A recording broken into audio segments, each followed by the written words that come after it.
Muy feliz sábado. Hoy les voy a contar una historia que se encuentra en la Biblia en Primera de Samuel. ¿Saben? La Biblia nos cuenta que había una familia que estaba formada por una señora que se llamaba Ana, que estaba muy pero muy triste. Y ¿saben? Ella oraba y le pedía con mucha fuerza a Dios porque quería tener un hijo. Ella un día oró en el templo y el sacerdote la escuchó. Y ¿saben? Le dijo que fuera en paz, porque en algún momento Dios le iba a dar lo que ella pedía. Ana al tiempo tuvo un bebé y ese bebé se llamó Samuel. Samuel era un niño muy feliz porque Ana lo criaba con mucho pero mucho amor. En ese hogar le enseñaron a amar tanto pero tanto a Dios que cuando tuvo 3 años, Ana cumplió lo que le había prometido a Dios y lo llevó a vivir al templo con el sacerdote Elí. ¿Saben? Esta historia se las cuento porque quiero que ustedes piensen en su hogar, en su familia.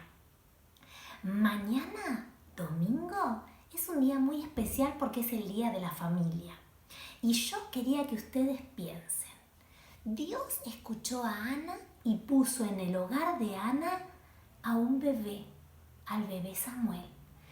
Y en el caso de ustedes, en la familia de ustedes, Dios eligió a mamá, eligió a papá y las puso a ustedes en ese hogar para que sean criados con mucho amor. Entonces, qué importante que es tener una linda familia. Alguien que nos quiera, nos cuide, nos enseñe de la Biblia. Porque, ¿saben? Dios nos enseña a través de todas las historias de la Biblia que escucha cada una de las oraciones que nosotros le hacemos. Pero hay una oración que escucha con mucho, pero mucho amor y es la oración de las familias, de las madres y de los padres por sus hijos. Miren lo que dice en la Biblia, Proverbios 1:8. Dice así: escucha, hijo mío, la instrucción de tu padre y no abandones la enseñanza de tu madre. Dios nos enseña a lo largo de la Biblia que nos ama y que es muy importante escuchar a mamá y a papá. Pero no olvidemos que nuestro papá, el que está en el cielo, Dios, el que nos dio la vida, nos escucha y nos cuida siempre, siempre, siempre. Ahora les voy a decir, en este momento pueden hacer una sorpresa para su familia. Entonces los invito a que los que saben escribir puedan escribirle algo lindo para mamá, para papá, para los hermanos, si es que tienen. Y otra cosa, pueden dibujar algo que a ustedes los haga muy feliz. No se olviden de siempre orar por su hermosa familia. Ahora los invito a que cerremos con una oración. Cerramos los ojos para orar. Querido Padre, te damos gracias, porque sabemos que en la historia de Ana tú nos dejas un gran ejemplo, porque la escuchaste y le diste lo que ella pidió. Te pedimos, querido Padre, que escuches a cada una de las madres de nuestra iglesia, a los padres y también a todos los niños. Sabemos que tú escuchas y que tú nos das todo lo que necesitamos. Cuida de cada una de las familias y también quédate acompañando a cada niño. Te lo pido en el nombre de tu Hijo amado Jesús. Amén.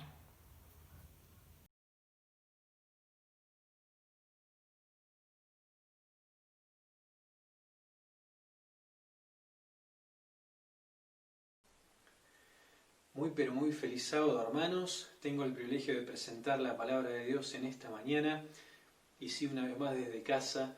Y bueno, no saben el deseo, el anhelo que tengo de que podamos reencontrarnos en la casa de Dios.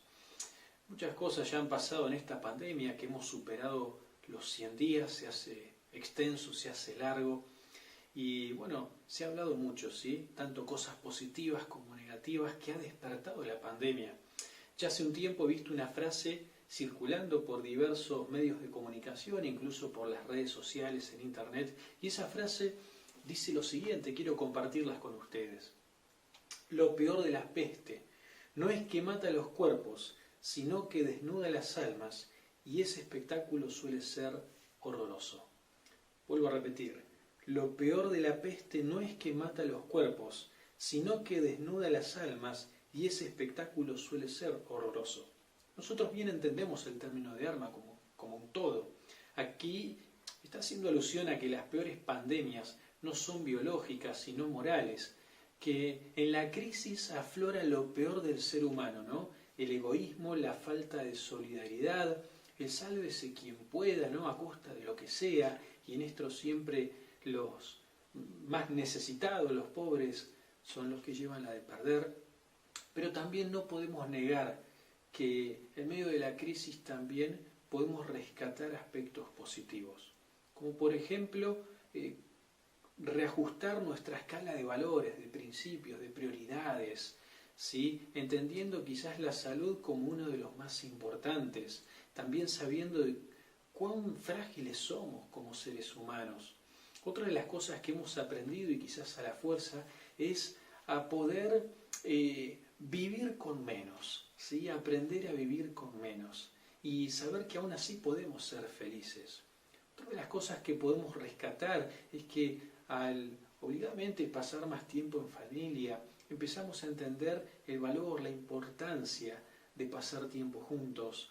Hemos aprendido a pasar más tiempo con nuestros hijos, aprender a jugar con ellos. Hemos entendido que el mayor regalo que le podemos brindar no tiene que ver con algo material, sino con el hecho de estar con ellos, de brindarles nuestro tiempo, nuestro afecto, de aprender a escucharlos. ¿Cuántas cosas hemos aprendido en esta pandemia? Como también a saber que los superhéroes existen, pero no son como los pinta Hollywood, ¿sí? No llevan una capa, llevan quizás una chaquetilla blanca, y en esto, una manera de decirlo, ¿no? De el trabajo que llevan adelante los médicos, las enfermeras, bueno, todo el personal sanitario, ¿sí? Hemos empezado a valorar mucho más el esfuerzo de ellos, que día a día deponen su vida para salvar la nuestra. ¿Cuántas cosas hemos aprendido? ¿Saben? Hay quienes dicen que luego que todo esto termine no seremos los mismos, ni volveremos a la normalidad, que será una nueva normalidad. Yo no sé qué va a pasar, pero mientras todo esto se debate y se habla, yo quiero invitarte a reflexionar en un relato bíblico, en una historia registrada en el Antiguo Testamento, más precisamente en el segundo libro de Reyes, el capítulo 6, para poder extraer enseñanzas, aplicaciones a nuestro presente que pueden compararse de alguna manera con lo que vivimos, pero sobre todo para extraer una enseñanza en el marco del gran conflicto. Quiero invitarte a abrir la palabra de Dios. Allí en el segundo libro de Crónicas, en el capítulo número 6, puedes buscar tu Biblia allí en tu casa y si estás con alguien, compartir juntos un momento especial de estudio de la palabra de Dios. El segundo libro de Reyes, el capítulo 6, el versículo 24 dice que después de esto, aconteció que Ben-Hadad, rey de Siria, reunió todo su ejército, subió y sitió Samaria. Hubo gran hambre en Samaria a consecuencia de aquel sitio, de manera que la cabeza de un asno se vendía por 80 piezas de plata, y la cuarta parte de un cab de estiércol de palomas por 5 piezas de plata. Elena de White dice en el libro Profetas y Reyes, nunca se había visto Israel en tal aprieto como durante este sitio. Esta era una guerra en serio, ¿sí? De máxima intensidad. El objetivo era que el pueblo quedara sin alimentos y sin bebida, se viera debilitado y entonces que pudiese ser conquistado. Es por eso que la sierva de Dios dice, nunca se había visto Israel en tal aprieto como durante este sitio. Y en primer lugar se habla de un asno, ¿sí? Y todos sabemos, bien sabemos, ¿sí? Por lo que menciona la palabra de Dios en Levítico, que el asno un animal considerado inmundo, impuro, no comestible. Pero dada la situación de urgencia, de hambruna, ahora se comercializaba. Y dice que la cabeza, o sea, yo no soy muy conocedor de este tema, pero quizás una de las partes en las que uno menos puede extraer alimento, se vendía por 80 piezas de plata. Y por ahí para establecer una referencia, ¿no? 80 piezas de plata equivalían en aquel tiempo, ¿sí?, a 80 salarios mensuales de un jornalero con cama y comida, ¿no? Tremendo, 80 salarios mensuales para poder conseguir una simple cabeza de un asno. La Biblia también dice que se comercializaba el excremento de paloma. Y bueno, hay muchas versiones en cuanto a esto, ¿no? Hay quienes dicen que en realidad no era excremento de paloma, sino que hacía referencia a una especie de planta. Por ejemplo, la Biblia de Jerusalén no utiliza este término, sino que dice que eran cebollas silvestres. Hay quienes dicen que en realidad hace referencia a lo que una paloma podía llevar en el buche y regurgitar a sus crías. Ahora, no es extraño pensar que se haya evaluado este tema, ¿no? Que podríamos pensar que en realidad era excremento de paloma. Por ejemplo, ¿no?, allá por el año 70 después de Cristo, en la destrucción de Jerusalén, se dio el sitio de Tito, ¿no? Y dice que las personas, era tanta la necesidad de comer que se vieron obligadas a buscar alimento aún en las cloacas. Vamos a andar discutiendo si era, si no era. Lo que deja en claro la palabra de Dios, que la situación era extrema, de extrema pobreza, de hambre que vivía este pueblo. La gente se estaba muriendo de hambre. Y como si esto fuese poco, la Biblia dice que pasaban por situaciones tremendas, ¿no? Vamos a compartir una. El versículo número 26 dice que pasando el rey de Israel por el muro, una mujer le gritó: «Salva, rey, señor mío». A lo cual el rey le respondió: «Si no te salva Jehová, ¿de dónde te puedo salvar yo?». Y el rey le preguntó: «¿Qué tienes?». Y allí la mujer relata algo horroroso, ¿sí?, un pacto con otra mujer de cocinar a sus hijos y comerlos. Y cuenta que, bueno, primero cocinaron el suyo, lo comieron, y al otro día la otra mujer había escondido a su hijo. Y entonces venía a pedirle ayuda al rey. No pongo los zapatos de ese rey. La verdad que no hay una solución para eso. ¿Qué iba a hacer este rey? ¿Qué le iba a pedir a la gente, a los soldados? Acompáñenme, vamos a hacer un rastrillaje para buscar a ese niño, hay que hacer justicia. Imposible. Uno podría decir, bueno, pero si la solución era el hambre, ¿por qué no le daba de comer y listo? Ahora surge la pregunta, está bien, sí, sería pan para hoy, hambre para mañana. Por otro lado, ¿quién le devuelve el hijo a esa madre que lo perdió? Y ni hablar de las consecuencias psicológicas. La Biblia nos presenta que este rey no les dio una respuesta, simplemente dijo, versículo 31, «Así me haga Dios, y aún me añada si la cabeza de Eliseo, hijo de Safat, queda sobre él hoy». ¿Sí? El versículo 33 nos presenta un pensamiento similar de parte de un mensajero. Dice, «Ciertamente este mal de Jehová viene. ¿Para qué he de esperar más de Jehová?». Es interesante que más allá de la situación de extrema pobreza, de la situación moral que vivía este pueblo, ahora vemos una decadencia espiritual, ¿sí? Y personas que adjudicaban a Dios el problema que estaban viviendo. Esto es culpa de este profeta, esto es culpa del Dios de ese profeta. Y yo quiero hacer un paréntesis en la historia, porque a lo largo de todos estos días he escuchado muchas cosas, como personas que dicen, bueno, Dios es el autor de esta pandemia, ¿sí? Hay quienes dicen, bueno, todo esto nos está pasando porque Dios nos está castigando. Hay quienes no creen que Dios es el autor, pero se preguntan dónde está, por qué no hace nada, ¿sí? ¿Dónde está cuando más lo necesitamos? lo estoy perdiendo todo, económicamente. Hay quienes lloran porque ya no están sus familiares. ¿Dónde está Dios? Y hay quienes, quizás de manera mucho más sutil, ¿no? Dicen, Dios tiene el poder para, en un abrir y cerrar de ojos, cambiar la historia. Y si no lo hace, por algo será. Dando a entender que de alguna manera Dios también es responsable de todo esto. Ahora la Biblia es muy clara en relación a las pandemias, a las enfermedades, ¿sí? Haciendo al enemigo originador de todo esto. En una oportunidad Jesús comentó una parábola, ¿no? La parábola del trigo y la cizaña.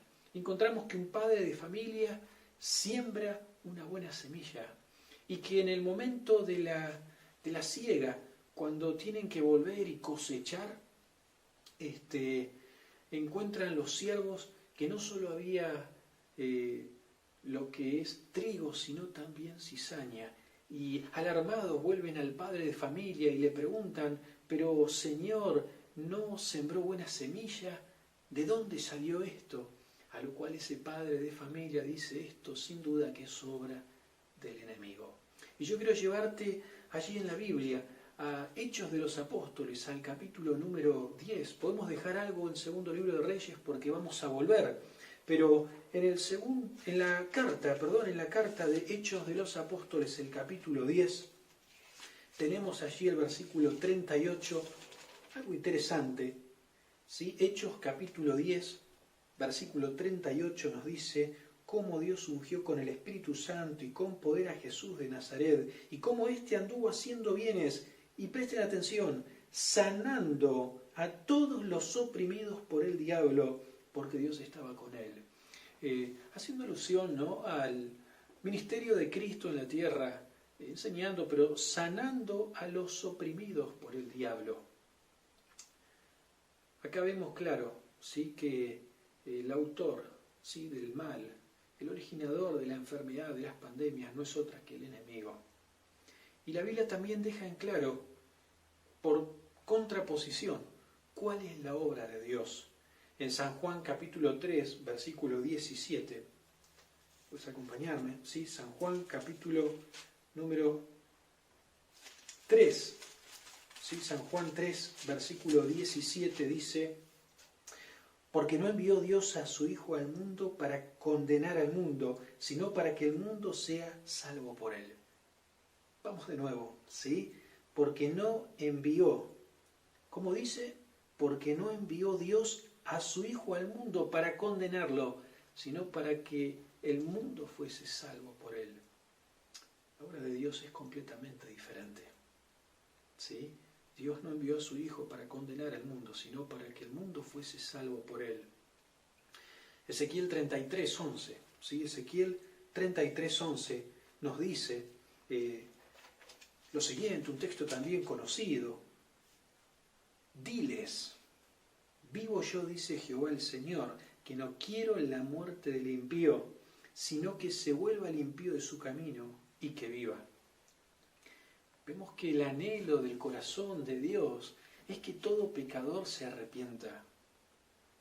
Vemos que el deseo de Dios, aunque quizás para la sociedad la solución para quienes hacen las cosas mal es la cárcel, es la muerte, incluso en algunos estados, en algunos lugares del mundo, Dios dice, yo no quiero la muerte, yo quiero la vida, yo quiero que los que hacen las cosas mal sean transformados, sean convertidos, que hagan las cosas bien.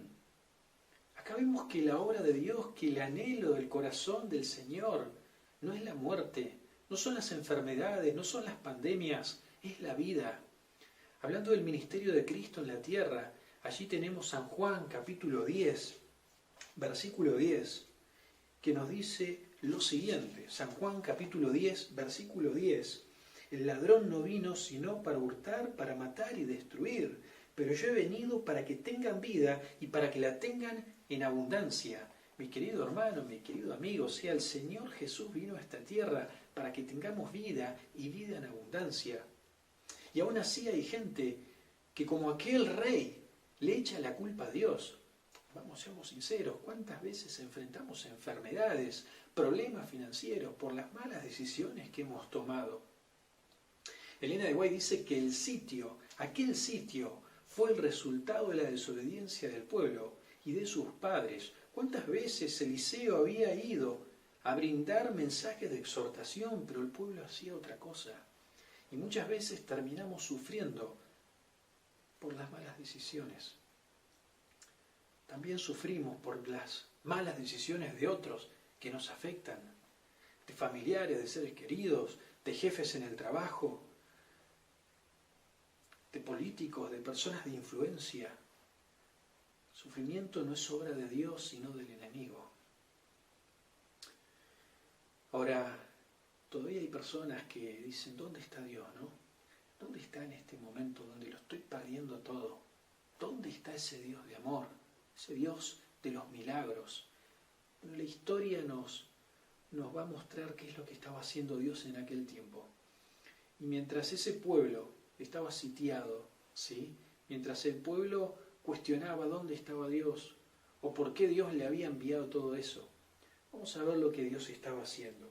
Volvemos allí, ¿sí? Al segundo libro de Reyes, al capítulo número 7, y dice el versículo 3 que había en la entrada de la puerta, ¿no?, de Samaria 4 hombres leprosos, los cuales se dijeron el uno al otro, ¿para qué estamos aquí?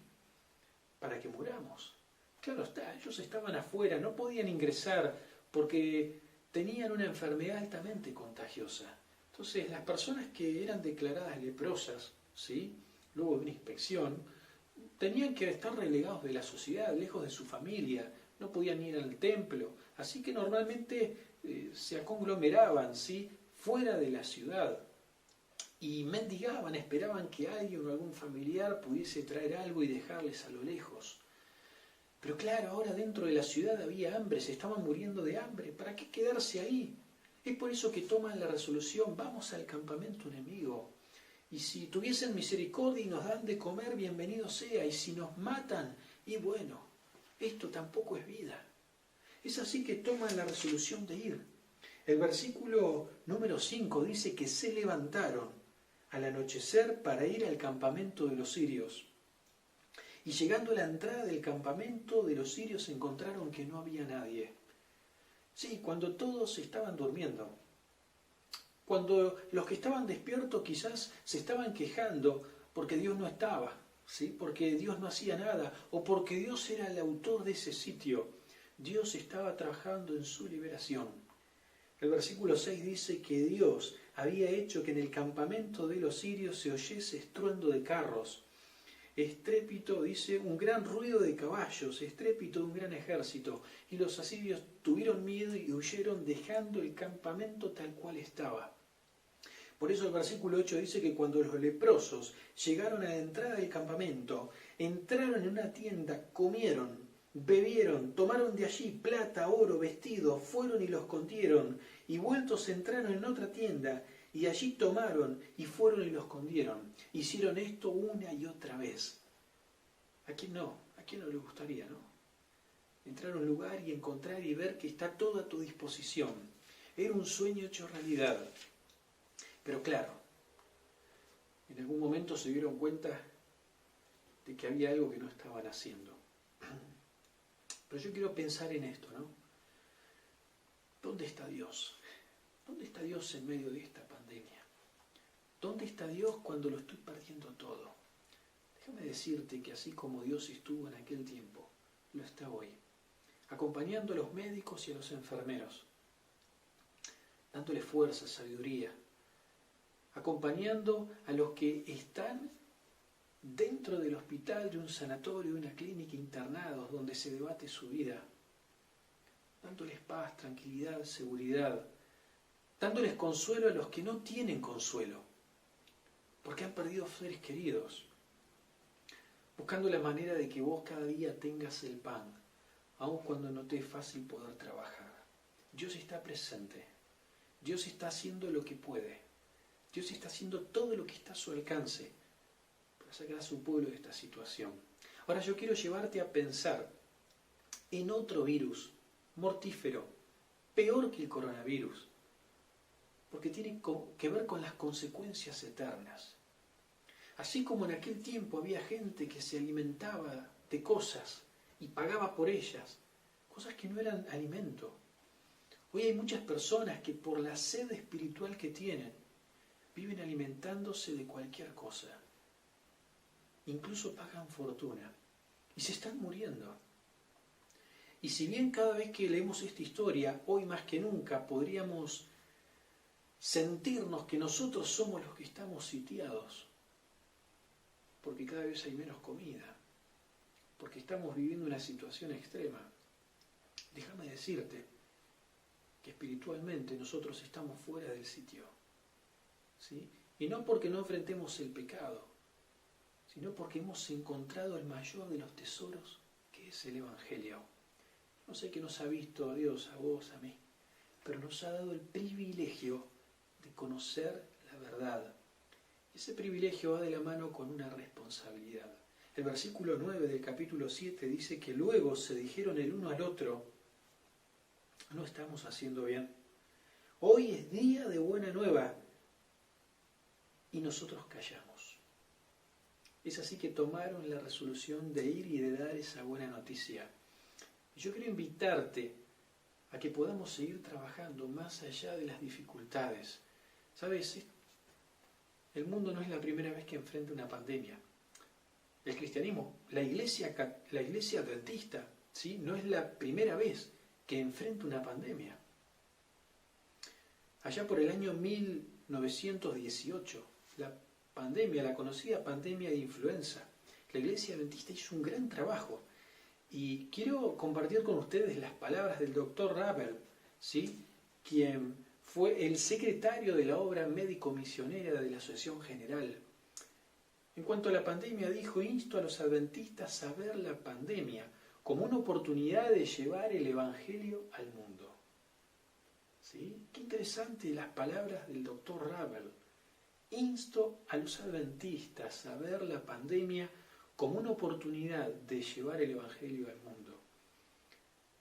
Yo quiero que hoy podamos sacar el foco de ese sitio, ¿sí?, de todo lo que nos falta y de pensar todo lo que tenemos, todo lo que el Señor nos está dando, el privilegio, el honor de conocer la verdad. ¿Cuántas personas mueren en este mundo sin la esperanza que tenemos? ¿Cuántas personas andan divagando de un lugar a otro sin la seguridad y la verdad y el Evangelio, ¿no? Quiero terminar este mensaje en esta mañana con una cita. ¿Sí? Una cita de Elena de White, registrada en el libro Profetas y Reyes, en la página 194, que dice: desde un punto de vista humano, haciendo alusión a la historia que leíamos, ¿no?, las perspectivas de regeneración espiritual de la nación eran tan desesperadas como las que tienen delante hoy los siervos de Dios que trabajan en lugares oscuros de la tierra. Ya compara y dice: la perspectiva espiritual de aquella nación es la misma que la que vivimos hoy en estos tiempos, pero la iglesia de Cristo es el instrumento de Dios para proclamar la verdad, y Él la ha dotado de poder para que realice una obra especial. Miren qué lindo, dice: aguarda a la iglesia el amanecer de un día glorioso. Aguarda a la iglesia, ¿sí?, el amanecer de un día glorioso. Y Dios invita a sus fieles, a los que creen en Él, a que hablen con valor a los que no creen ni tienen esperanza.